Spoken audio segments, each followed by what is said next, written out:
Olá, galera! Pode ser muito bom dia, pode ser boa tarde, mas também pode ser boa noite. Não importa o momento em que a gente está aqui, juntinho, trabalhando esse novo formato. Inclusive, é bom a gente lembrar que nós já estamos aqui finalizando o primeiro semestre, finalizando o segundo bimestre, nessa jornada com o parceiro professor e também com os nossos queridos estudantes. Eu sou o professor Alcides Guerreiro, minha especialização é em História, mas a gente trabalha aqui de forma interdisciplinar, dando um formato muito mais completo, muito mais abrangente para os temas que nós estamos estudando. Por falar em abrangente, por falar em completo, a gente também não pode esquecer aqui, já que a gente tem uma pegada, a gente tem uma audiência bem legal com a galera que precisa de necessidades especiais,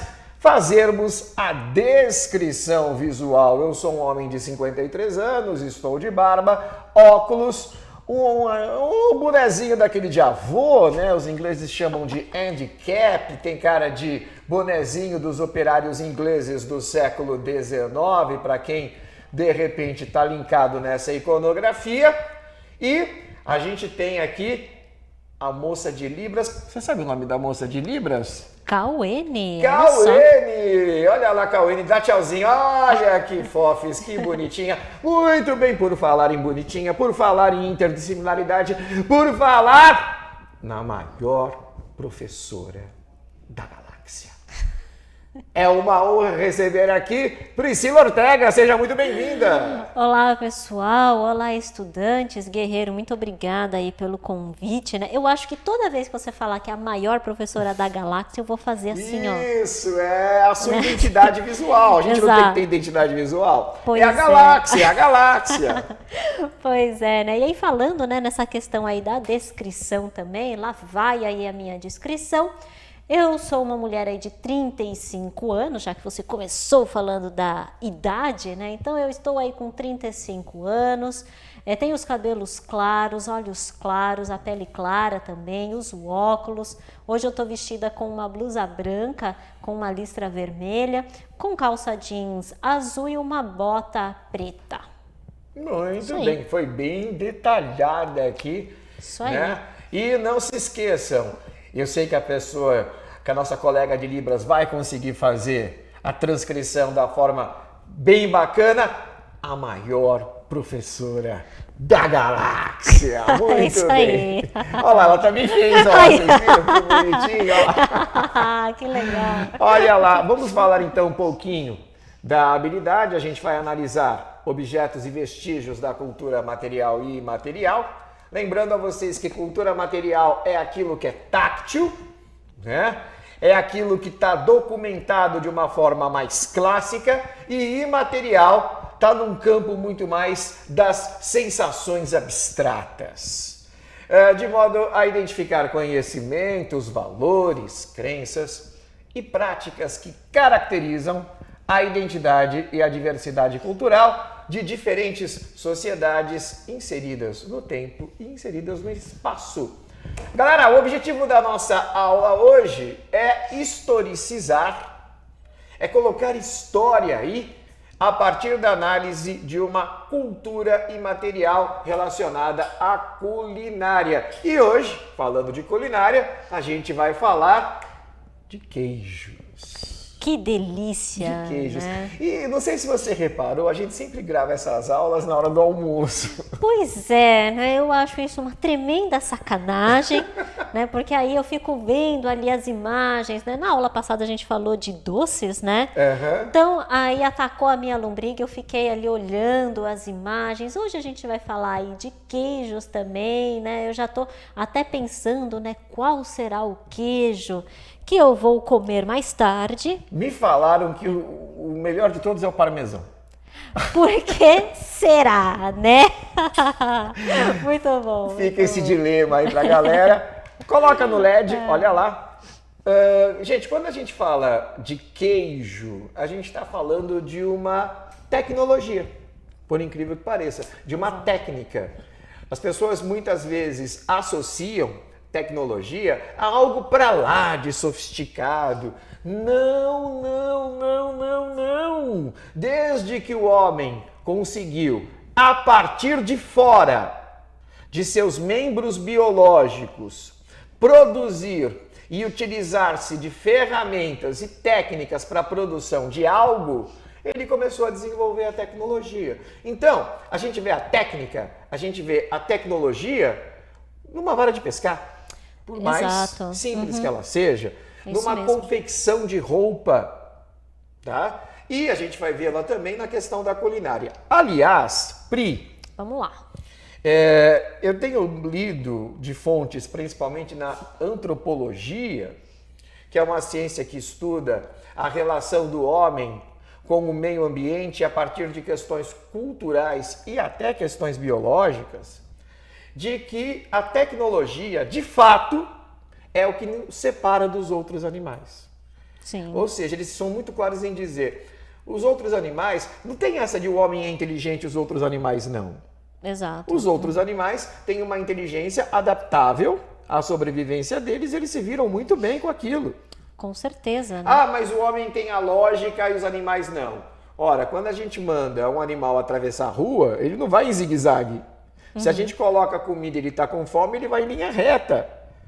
Ele sabe calcular o carro que está vindo e como que ele vai fazer. Ou seja, ele tem noções de lógica, sim. Com certeza, né? Muitas vezes, até, né, caminhando aí na rua, a gente até vê, né, o animal, o cachorro, né, que espera o farol abrir para ele poder atravessar, né? Pois E é. justamente porque ele vê as pessoas fazendo isso, né? Então ele tem essa associação, ele vê que as pessoas precisam ali, né, esperar o farol abrir, fazer a mudança, na verdade, de cor, né? Então eles associam com a cor, então faz a mudança da cor e a partir daí, então ele atravessa. Então ele faz esse tipo de associações. Sim, sim. E como você bem mesmo falou, né, a questão aí que nos separa, né, de homens, né, dos seres humanos, na verdade, em relação aí aos outros animais, é a questão das associações nervosas, neurológicas que a gente faz e como a gente transforma isso, como a gente instrumentaliza isso, né? Então, como a gente transforma isso em instrumentos, em tecnologia, em cultura, né? Então, isso é o que nos separa. Isso. E você falou de um ponto bem legal, porque esse exercício que você descreveu do ponto de vista bioorgânico é fundamental para que o homem exerça o raciocínio abstrato. Exato. Isso os animais não vão conseguir fazer. E é o raciocínio abstrato que, como ela mesma falou, faz com que nós consigamos instrumentalizar ideias que vão muito além das nossas capacidades fisiológicas básicas e afetivas básicas, ao ponto de produzirmos coisas. E aí Perfeito. entra a técnica e a tecnologia. Assim também como entra algo que só os seres humanos fazem e os animais não. A arte. Exato, né, que foi algo que a gente citou aí anteriormente, né, relacionado aí à cultura e tudo mais, né, questão aí artística. E aliás, né, a culinária é uma forma de arte também, né? Olha, dependendo da mão dos cozinheiros, que alguns eu conheço, realmente dá vontade de bater palma. É um espetáculo. Pois é. Mas vamos voltar aqui para o LED. A técnica, a tecnologia do queijo foi desenvolvida desde a última fase da pré-história, conhecida como Neolítico, por uma questão muito clara, né, Pri? Você sabe qual foi o primeiro animal domesticado? Porque é no Neolítico que o homem desenvolve a agricultura e a domesticação de animais. Você sabe qual foi o primeiro animal domesticado? Eu lembro que a gente comentou algo relacionado a isso, né? Mas agora me fugiu, eu não me lembro exatamente qual foi o primeiro. São os caprinos. Claro, cabras, né, e tudo mais. Isso. E aí alguém pensa, mas isso aí é estratégico para carne. Não, a última coisa que se quer é a carne. É o leite, né, na verdade. Né? O leite é uma fonte renovável de alimento. Claro. Você tem as fezes que são usadas como adubo, né? A carne você só utiliza quando os outros recursos já começam a se esgotar. E se você pegar o caso das ovelhas, você ainda também tem a lã, que o protege do frio. Não se perde nada? Não, nem os ossos. Porque os ossos são usados também como recursos que virarão utensílios. Então, quer dizer, a gente está falando... Você já assistiu um filme chamado Náufrago? Sim. Uma coisa que me chama a certeza. atenção nessa superprodução, que tem o Tom Hanks, né, como estrela principal, é de que eles não desperdiçam nada. É verdade. Lembra quando ele está sozinho na ilha? É verdade, aham. E a gente, numa sociedade de consumo, muitas vezes a gente não nota como a gente desperdiça muita coisa. Porque basta abrir a geladeira, basta ir a um comércio perto, pronto, a gente já o repõe.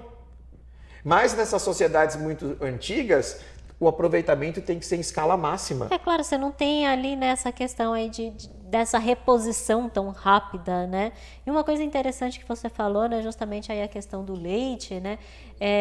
Porque a questão aí do leite é biológico também, né? Então, a formação do leite, né? Por que ele dá leite sempre? Então, a questão aí da estimulação do órgão para fazer, então, com que o leite ele seja sempre produzido, né? Então, apesar da gente, né, naquela época lá no Neolítico, né, a gente não estudar necessariamente a questão ali da biologia envolvida, mas o conhecimento, né, por meio aí da sociedade em que eles viviam, como eles mesmos faziam, né? Então esse conhecimento que vem de geração para geração, né, foi decisivo também para eles. Sim, né? sim. E como a gente está falando aqui, até de uma forma exaustiva, porque a gente quer marcar bem isso, a necessidade da preservação e se aproveitar ao máximo, o homem descobriu no Neolítico que o queijo azeda muito rápido, né? O queijo não, desculpa, o leite. O leite, exato. E aí você começa a construir, desenvolver técnicas para fazer com que esse leite, a partir de um outro formato, que também surge através de atividades bioorgânicas do próprio laticínio, Exato. vai dar uma durabilidade muito maior e passa a ser uma fonte de energia que você pode, inclusive, transportar. Com certeza, né? Então aí na questão do leite, justamente ele azeda rápido, né? Porque quando você tem ali na cabra, na vaca, enfim, né? Que você tem ali a retirada do leite, você tem ali também uma série de bactérias que saem junto com o leite, né? E essas bactérias, elas precisam se alimentar. E aí elas vão se alimentar utilizando justamente o açúcar que tem ali no leite. Vamos dar um tempo que eu quero que você veja isso. Vamos Bota lá, no então. LED, bota no LED porque a gente esclarece um pouquinho melhor. Olha lá. Ele é um alimento sólido produzido a partir da coagulação do leite. É o que você estava explicando? Isso vem um pouco antes, Então né? conta para nós. Porque essas bactérias que estão presentes, por exemplo, no leite, muitas delas estão presentes ali na vaca, né? Que passam então para o leite, né? Quando então o homem retira o leite, enfim. Essas bactérias elas utilizam então do açúcar que está presente no leite, num processo que a gente chama de processo de fermentação, e a partir daí ela aumenta a acidez do leite. É isso que vai dar no soro ou não tem nada a ver? Então, essa acidez é que vai originar ali o processo de coagulação. Então, é com o aumento dessa acidez que origina esse processo. Então, o processo de coagulação está diretamente relacionado com um processo de fermentação. Para fermentar eu tenho que aquecer, eu não preciso fazer nada. Não precisa Só fazer deixar. absolutamente nada, exato, é só deixar. Até porque, né, as bactérias que estão ali, né, também vão surgir ali uma série de proteínas, né, conforme então elas passam por esse processo de fermentação, que eles quebram então o açúcar do leite, né? Então aí vai surgir aí uma série, vai passar por um outro ciclo ali do ácido lático, vai surgir uma série de proteínas também. Se você aquece, você desnatura, então você quebra essas proteínas. Então aí você não tem um bom resultado aí com relação à coagulação e em relação ao leite. Vamos continuar aqui. Olha lá, no LED, tá lá no LED um segundo item. Alto teor de gordura, proteína, que você estava citando inclusive, o cálcio, que é super importante para a formação dos ossos, até onde eu sei, não é isso? Exato. E fósforo. Conta para nós rapidinho, por que o leite tem um alto teor de gordura e qual a importância da proteína e do fósforo? Perfeito, né? Nessa questão aí da gordura vem simplesmente pelo fato de que o leite ele é uma substância líquida e dentro, né, nessa substância líquida você tem ali uma série de ingredientes e dentro desses ingredientes vêm os lipídios. Né, e os lipídios e os ácidos graxos, que isso vem da própria vaca, né, da própria fabricação do leite, né?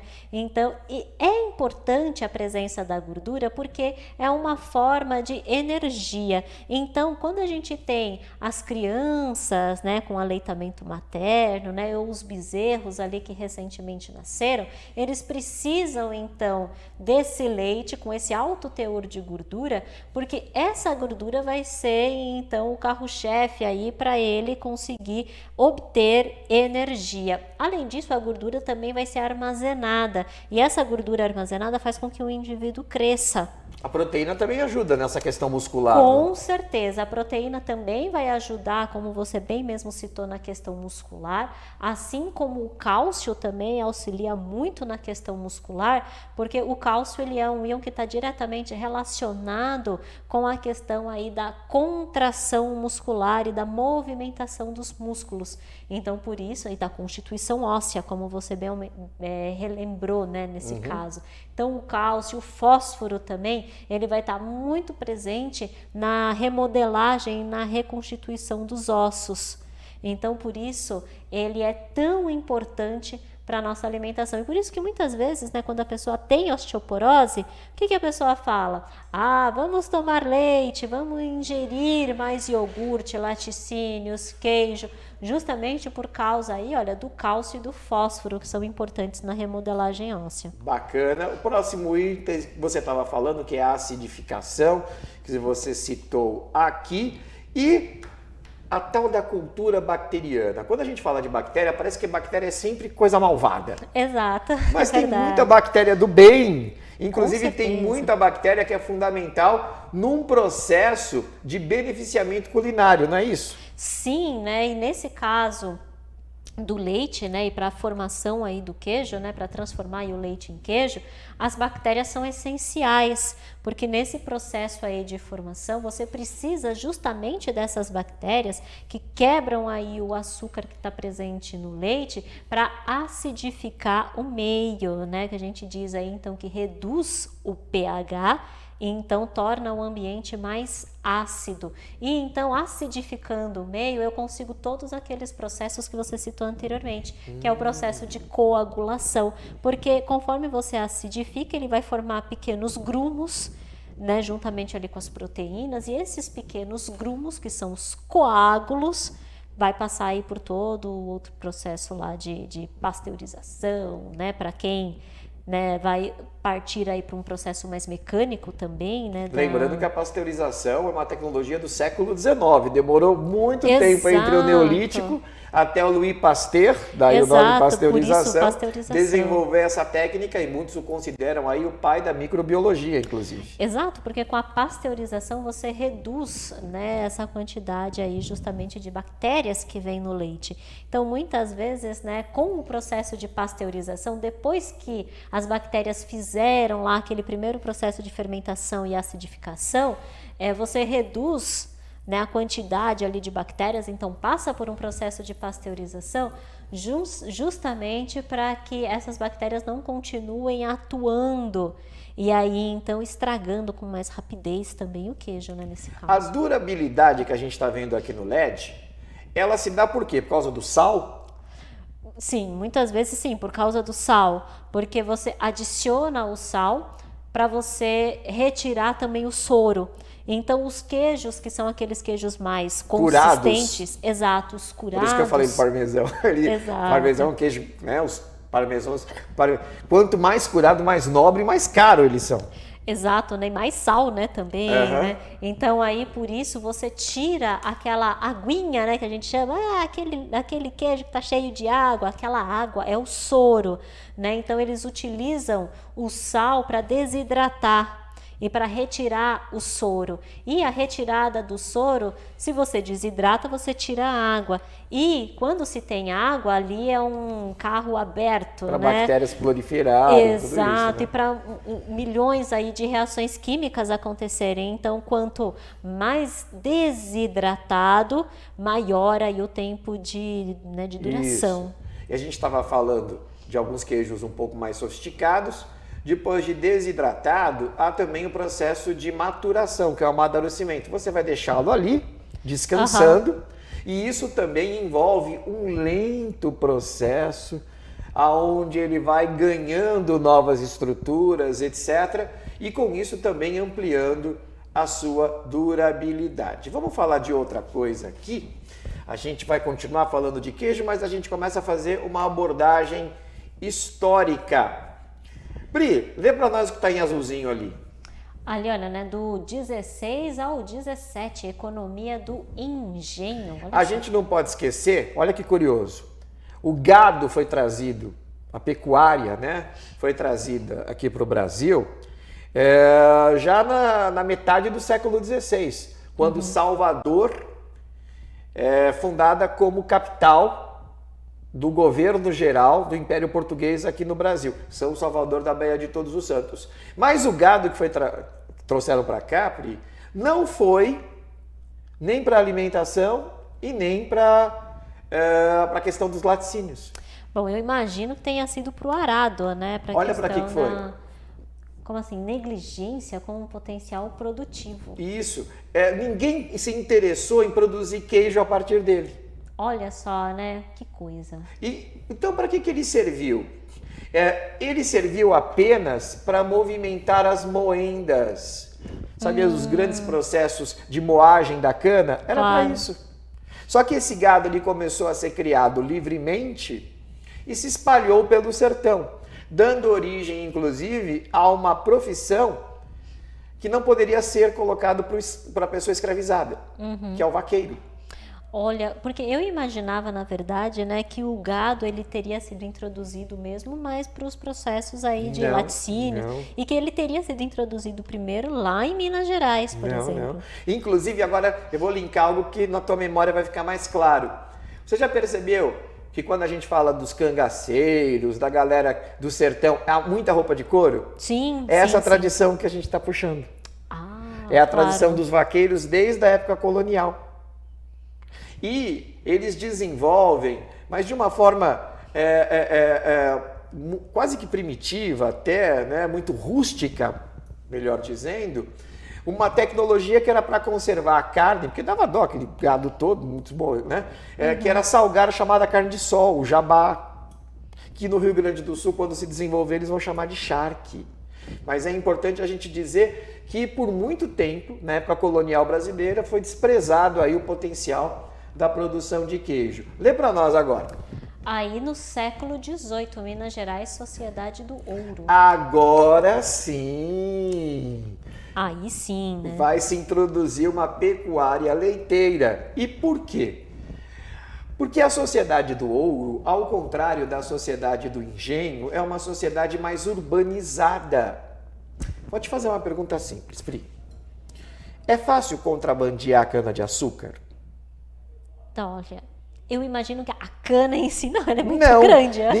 Ninguém coloca cana-de-açúcar no bolso e dá um migué. Exato, né? E sai por aí, olha que você é uma cana-de-açúcar apenas. Agora, e ouro é fácil contrabandear? Ai, sim, super fácil. Ele é tão pequenininho. Pois né? são as pepitas. Outra, as pessoas gostam de pagar impostos?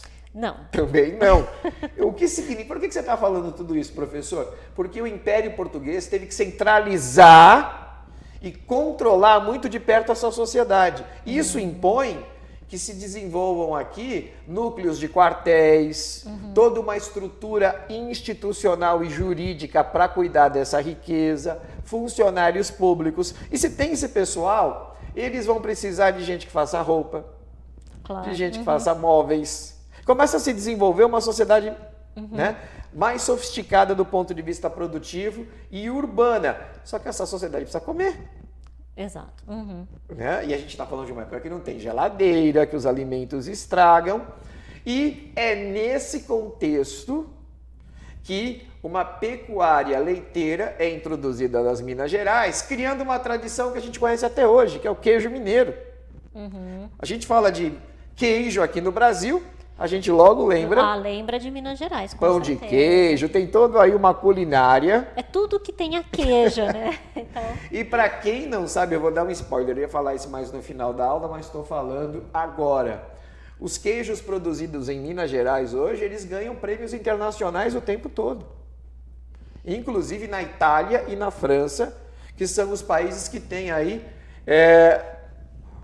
os halls de competição de queijos mais sofisticados do mundo inteiro. O Brasil manda super bem, produzidos em Minas Gerais. Queijo de qualidade, então, né, que a gente está falando. Queijo de qualidade. E olha lá, vocês estão vendo no LED, vai surgir então o queijo Minas artesanal, é um leite cru de vaca. E aí, lembro das explicações que você deu. É o coagulante. O que é o coagulante mesmo? É o soro? Não lembrei agora. Aí o coagulante são as proteínas que tem no soro. Olha que legal. Eu adoro interdisciplinaridade. Coagulante mais soro. Depois, a fermentação natural é aquele processo que você falou que deixa lá para as bactérias se proliferarem, não é isso? É porque muitas vezes nos outros queijos a gente ainda coloca mais bactérias, né? Mas nesse caso não deixa as bactérias que estão no próprio leite fazerem ali o seu trabalho, né? E depois ele é curado. Curado não é que ele está doente, né? Claro. Nossa, que piada horrível, mas... Curado é que ele vai passar por um processo de cura. Foi aquilo que você falou. Se desidrata, não é isso? Ele está temperado com o sal. O sal também ajuda na nossa desidratação. Exato. E aí ele vai maturar em prateleiras. E aí a durabilidade dele vai ficar infinitamente maior e ele vai concentrar todo aquele cálcio, toda aquela proteína, toda aquela energia. E essas prateleiras, na época colonial, uma curiosidade, elas tinham que ser penduradas como se fosse varal do teto, elas não eram colocadas nas paredes. É mesmo? Hoje a gente usa as paredes, porque a gente Sim. tem câmeras, tem todo um processo de higienização mais sofisticado. Mas na época eles usam as paredes por causa dos ratos. Claro, para não ter acesso aí. Pois né, não era só a gente que gosta. De queijo. Os gatos também gostam, né? A gente não pode esquecer isso.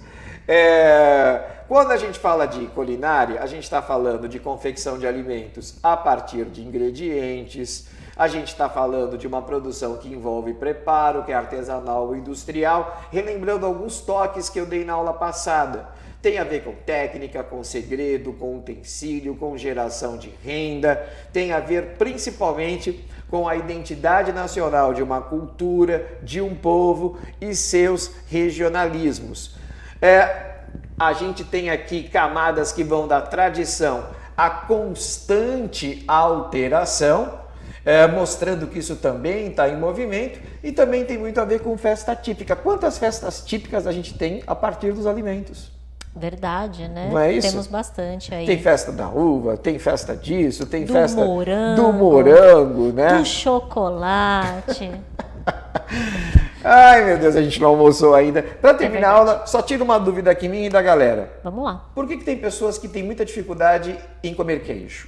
Elas passam mal. Sim, é porque elas desenvolvem uma doença que é a intolerância à lactose, né? Essa doença, por exemplo, ela pode ocasionar a partir, muitas vezes, de cirurgias, sabe? Que você tira ali, às vezes, uma parte do intestino e aí você perde aquela enzima que é responsável pela conversão, então, do açúcar que está presente no leite em glicose, em outros açúcares que são aí reabsorvíveis, né?